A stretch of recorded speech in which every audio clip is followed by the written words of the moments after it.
Salmo 38. Oración de un penitente. Salmo de David. ¿Memorial o para recordar? Una pregunta. ¿Has experimentado la ira de Dios en tu vida por tu pecado? ¿Y qué de la misericordia del Señor? Veremos al salmista experimentar ambas en este salmo. La ira de Dios la sentimos como consecuencia a nuestras acciones, pero la manera de tener el corazón tranquilo es mantenernos en el amor de Dios. El salmista se sentía hundido en la desesperación y la ruina por su pecado, hasta sentirse enfermo. Si no hubiera pecado en nosotros, no habría dolor en nuestros huesos, ni enfermedad en nuestros cuerpos. La culpa del pecado es una carga para toda la creación, que gime bajo ella. Cuando nos damos cuenta de nuestra verdadera condición, valoramos y buscamos y obedecemos al buen médico. Nada se acerca más al corazón del creyente afligido que estar bajo la percepción de que Dios lo ha abandonado. Tampoco hay cosa que salga del corazón con más sentimiento que la oración diciendo: no te alejes de mí. El Señor socorrerá pronto a los que confían en Él para su salvación. David se sentía abandonado a consecuencia de su propio pecado y transgresión. Jesús, del otro lado, se sintió abandonado en la cruz a consecuencia de nuestros pecados. Allá en Mateo 27:46 dice: cerca de la hora novena, Jesús clamó a gran voz diciendo: Elí, Elí, lama sabactani. Esto es: Dios mío, ¿por qué me has desamparado? Ese es el efecto del pecado. Así que el Salmo 38 es una súplica individual, un salmo penitencial. Es uno de los 7 salmos llamados salmo penitente, o salmos penitentes, o de arrepentimiento.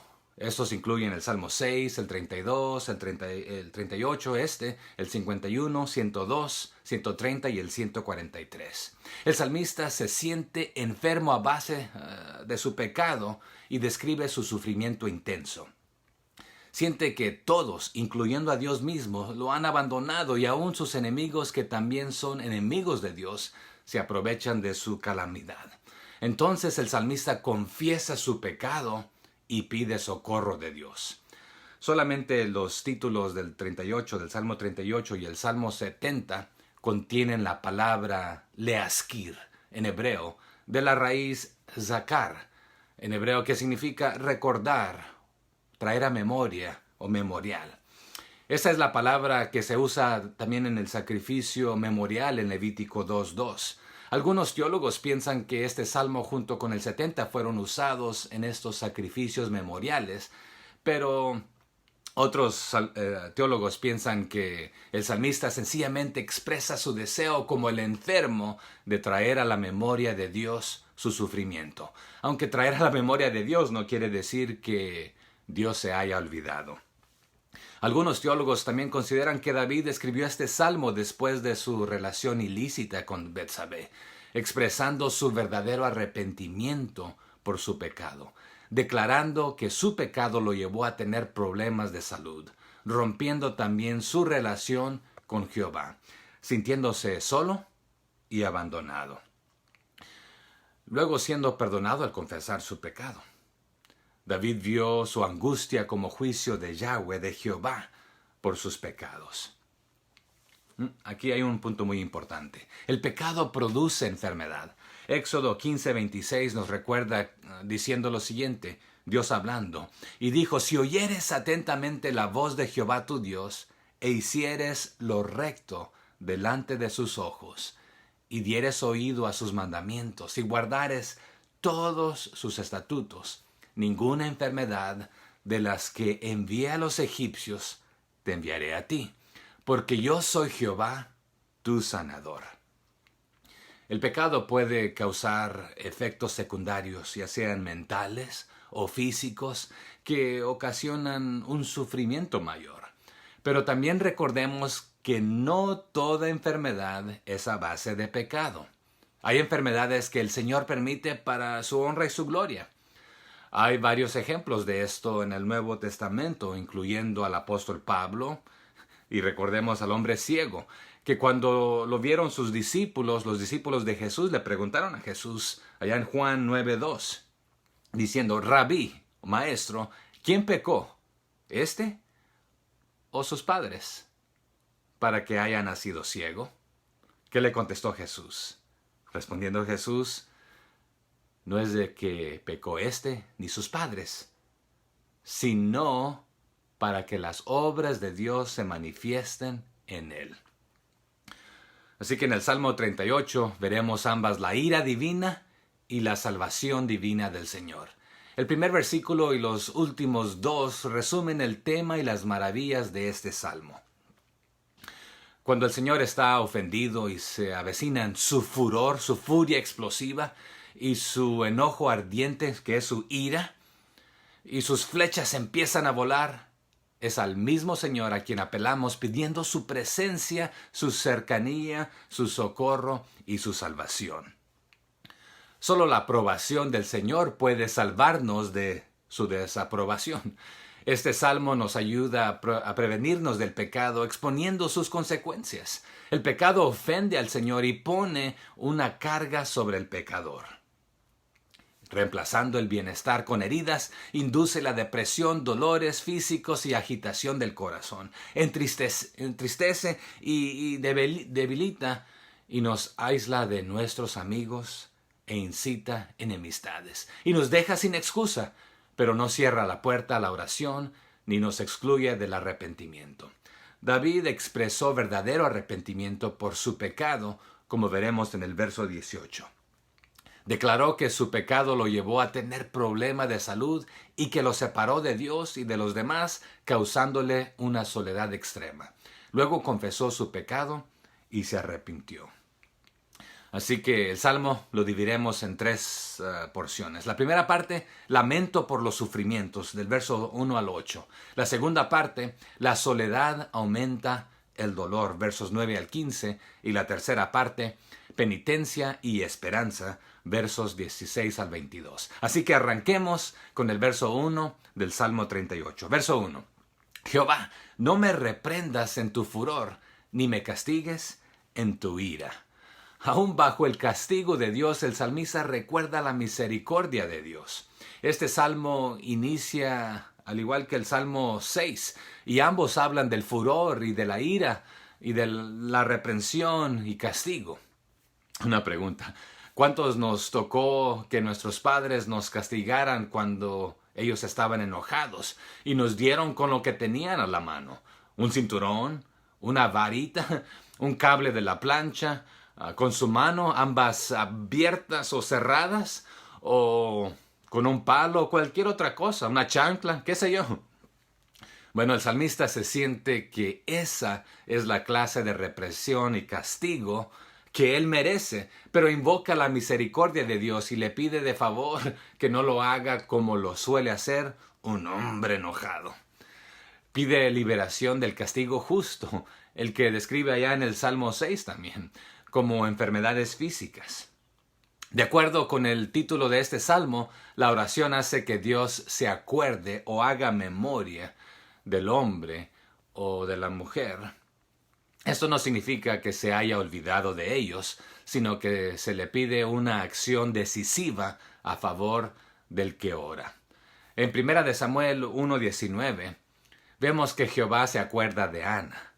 Pero acordarse de ella equivale a llenarla de sus favores, su misericordia. No es de que él se haya olvidado de ella. Así como un niño llora ante su padre, David también lo hizo ante Dios, recordándole su misericordia. David no decía, no me castigues, sino que decía, no me castigues mientras estés enojado, o como lo suele hacer un hombre enojado, airado. David reconoció que merecía el castigo, pero pidió que Dios moderara su disciplina con misericordia. Como hijos, somos libres de pedir misericordia, pero no debemos negar que merecemos el castigo. Aún el profeta llorón, ¿quién fue? Jeremías. Allá en Jeremías 10:24 dijo, castígame, oh Jehová, mas con juicio, no con tu furor, para que no me aniquiles. Imagínese, ¿qué sería de nosotros si el Señor nos castigara como lo que merecemos, dándonos nuestro merecido? Pero bueno, continuemos. Verso 2. ¿Por qué tus saetas cayeron sobre mí? Y sobre mí ha descendido tu mano. Saetas o flechas y mano son metáforas para describir la gravedad de la enfermedad física. En otras palabras, las agudas y pesadas aflicciones que sufría David, es decir, el castigo de las mismas iniquidades y sus pecados, la sentía sobre su cabeza como una inundación. Estas saetas o flechas son mensajeros del furor de Dios, como enfermedad, dolor, abandono, oposición humana y oposición divina, que se sienten como flechas que penetran. Job dijo algo muy similar allá en Job 6:4. Porque las saetas del Todopoderoso están en mí, cuyo veneno bebe mi espíritu, y terrores de Dios me combaten.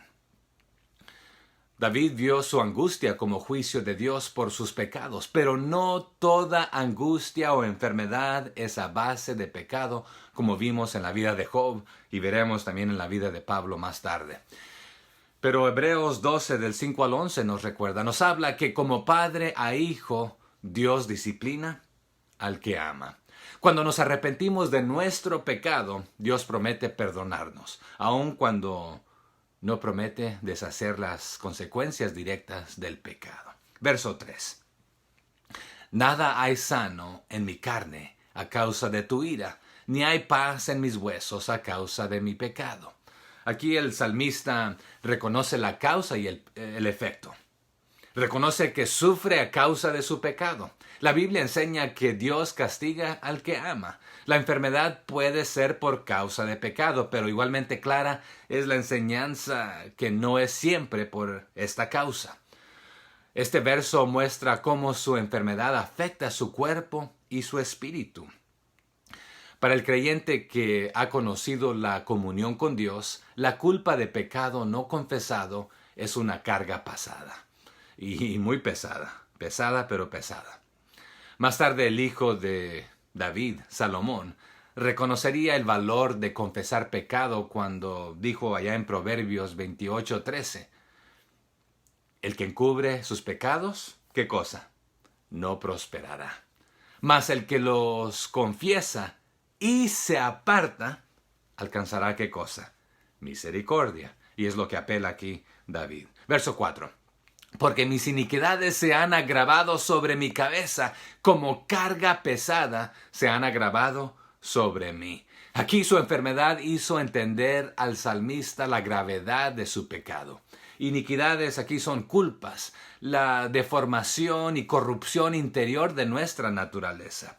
Y agravado, o en otras palabras, me llega más arriba de la cabeza, como diciendo el agua me ha cubierto la cabeza y estoy a punto de ahogarme. Verso 5. Hieden y supuran mis llagas a causa de mi locura.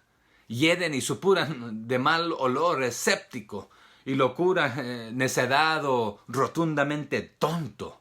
Mi locura indica que su pecado y su enfermedad afectan su estado emocional. También está pensando en lo insensato de su pecado y sabe que desobedecer a Dios siempre es una locura.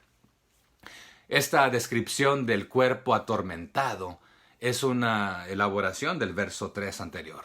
Cada caso de enfermedad es momento de examinarse uno mismo. En este caso, la conexión es aparentemente por su pecado, pero no siempre es tal el caso. Verso 6. Estoy encorvado, estoy humillado en gran manera, ando enlutado todo el día. Encorvado o convulsionado por el dolor. Por el fuerte dolor y la tristeza estoy encorvado y no puedo pensar en otra cosa. Verso 7. Porque mis lomos están llenos de ardor y nada hay sano en mi carne. Lomos habla de los músculos de su espalda o ijares. Siente un ardor que empieza allí y se extiende por todo su cuerpo. Está tan debilitado que no puede cumplir su trabajo. Aquí por segunda vez repite el salmista que nada sano hay en su carne. Está completamente enfermo y angustiado por su pecado. Verso 8. Estoy debilitado y molido en gran manera. Gimo a causa de la conmoción de mi corazón. Debilitado, en otras palabras, entumecido, gimo o rujo como un león enfurecido.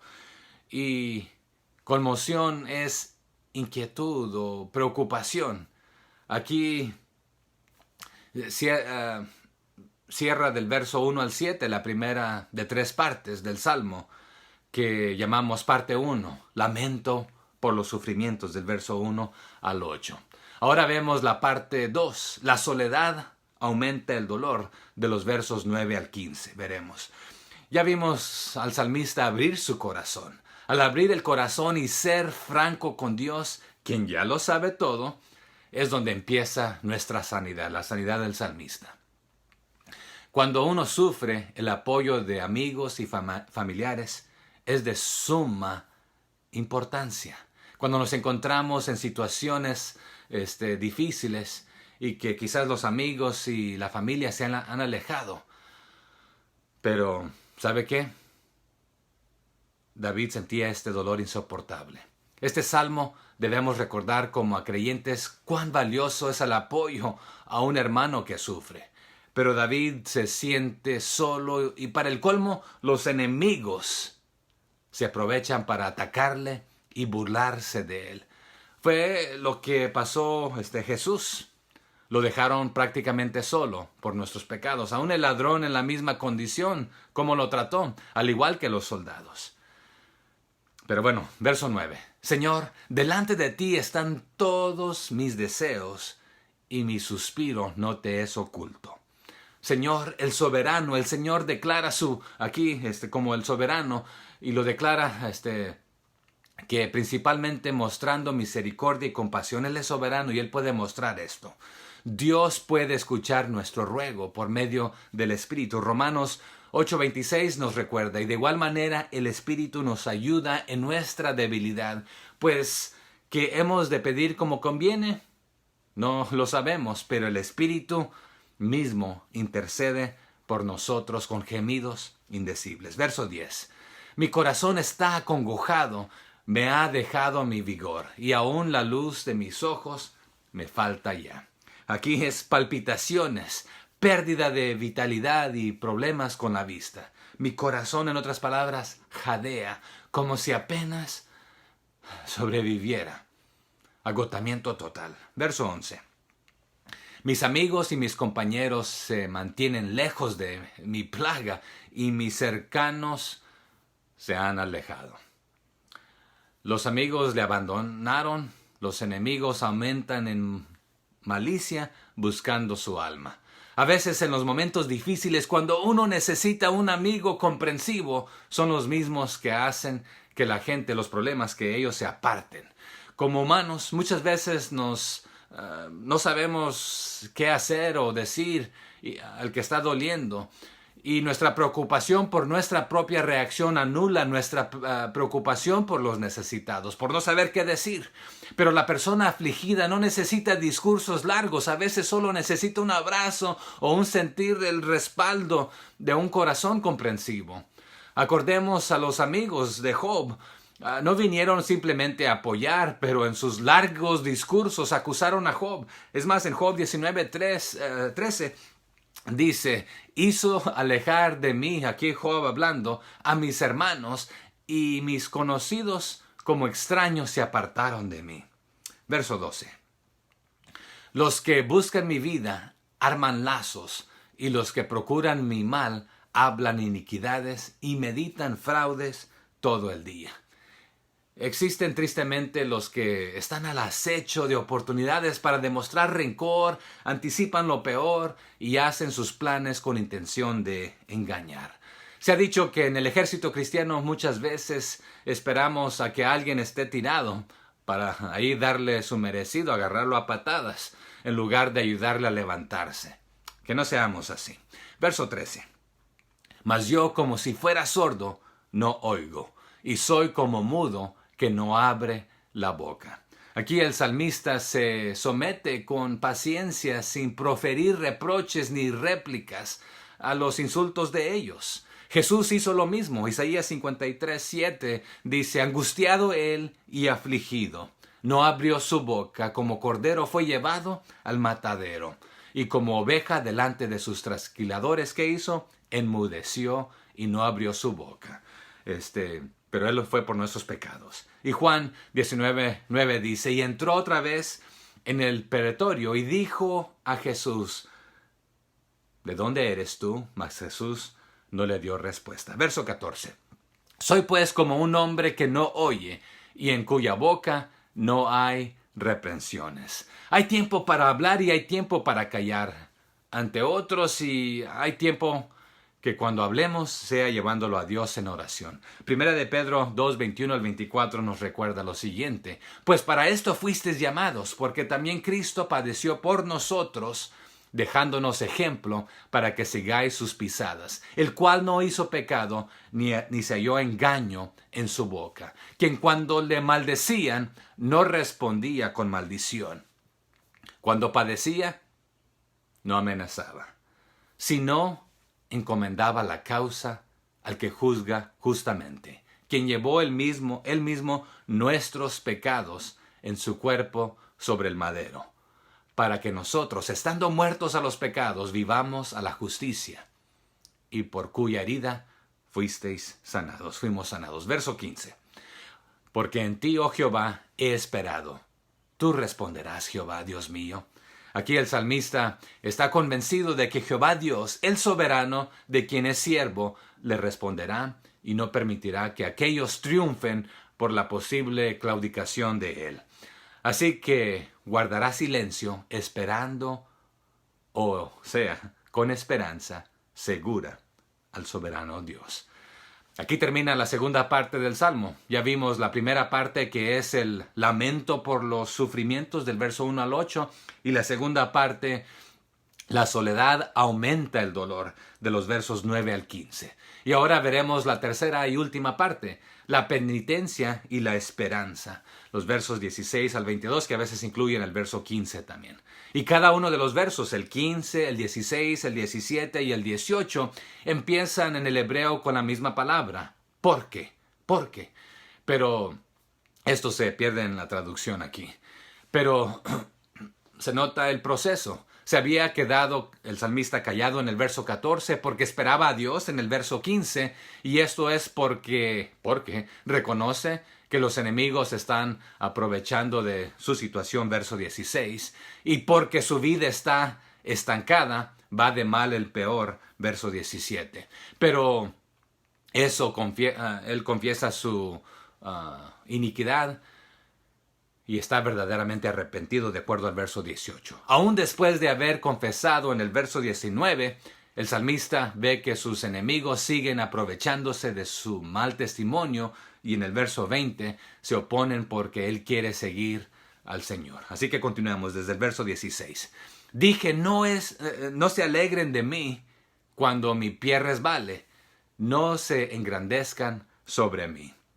En lugar de restaurar al pecador penitente, quienes lo rodean se tornan a menudo en contra suya, olvidando que ellos mismos no son inmunes al error. Es más, Gálatas 6:1 nos recuerda: hermanos, si alguno fuere sorprendido en alguna falta, vosotros que sois espirituales, restauradle con espíritu de mansedumbre, considerándote a ti mismo, no sea que también seas tentado.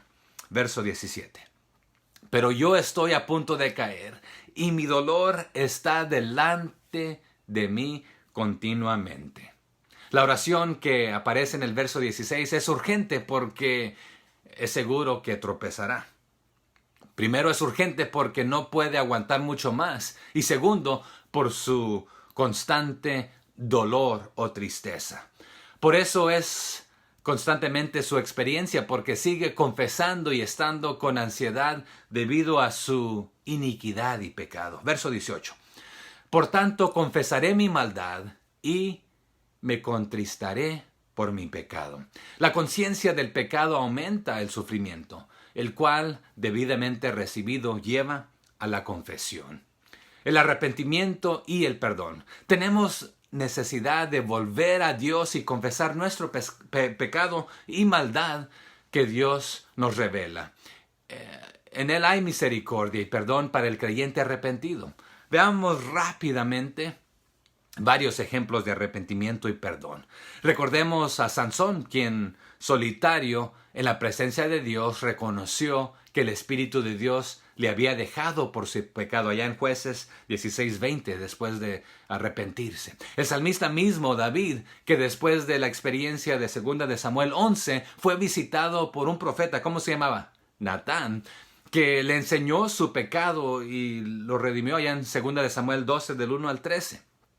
Recordemos a Elías, que en un momento de desaliento buscaba la muerte, en Primera de Reyes 19. Recordemos a Isaías, cuando examinándose interiormente se dio cuenta de su pecado y lo confesó allá en Isaías 6 del 1 al 8.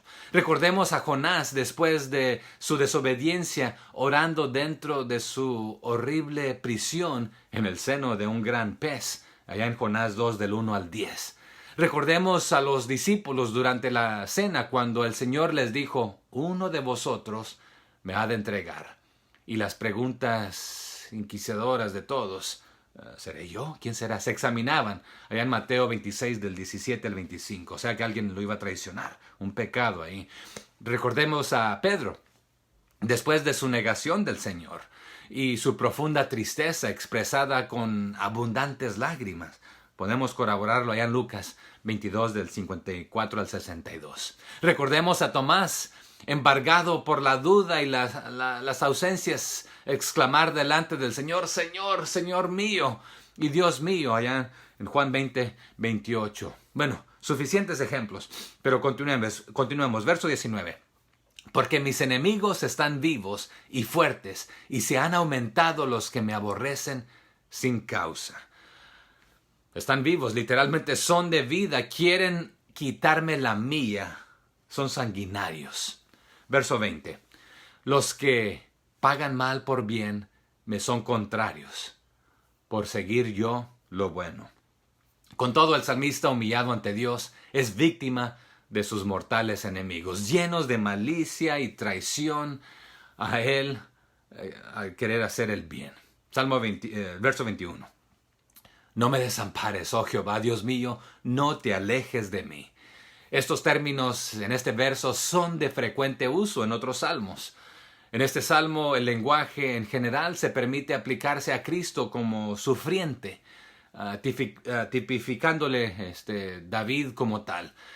Esto no nos obliga a aplicar la confesión de pecado a Cristo, sino solamente las penas y penalidades que Él llevó por nosotros. El nombre del Señor del pacto, el verso 21 y el verso 15, el Dios personal del verso 15 y 21, y el Señor soberano del verso 9, 15 y 22, se juntan en una apelación final. El Señor que se presentó en Egipto porque sabía el dolor y tristeza de su pueblo, allá en Éxodo 3:7, cuando dijo luego Jehová, bien he visto la aflicción de mi pueblo que está en Egipto, y he oído su clamor a causa de sus exactores, pues he conocido sus angustias. De igual manera, el salmista usa esta palabra en el verso 17. No ha cambiado. El Dios que se dejó conocer y poseer personalmente nunca será desleal a esa relación. El Dios soberano salvará. Verso 22. Apresúrate a ayudarme, oh Señor, mi salvación. Así que la conclusión de los versos 21 y 22 es otro clamor por el socorro de Dios, semejante a varios salmos, recordándonos que el Dios de pacto, el soberano Dios, continuará siendo fiel y salvará por amor a su nombre, perdonará por amor a su nombre. Podemos venir arrepentidos ante Él, y por su amor y fidelidad Él continuará extendiendo su gracia su perdón, su misericordia y mucho más al que arrepentido confiese sus pecados. Hay esperanza para el que con el corazón contrito arrepentido viene al soberano Redentor. Y como dijo más tarde el salmista en el Salmo 103:3, Él es quien perdona todas tus iniquidades, el que sana todas tus dolencias. Y primera de Juan 1:9 también, que si confesamos nuestros pecados, Él es fiel y justo para perdonarnos y limpiarnos de toda maldad. Que el Señor les bendiga. Continuemos confiando en Él. Bendiciones.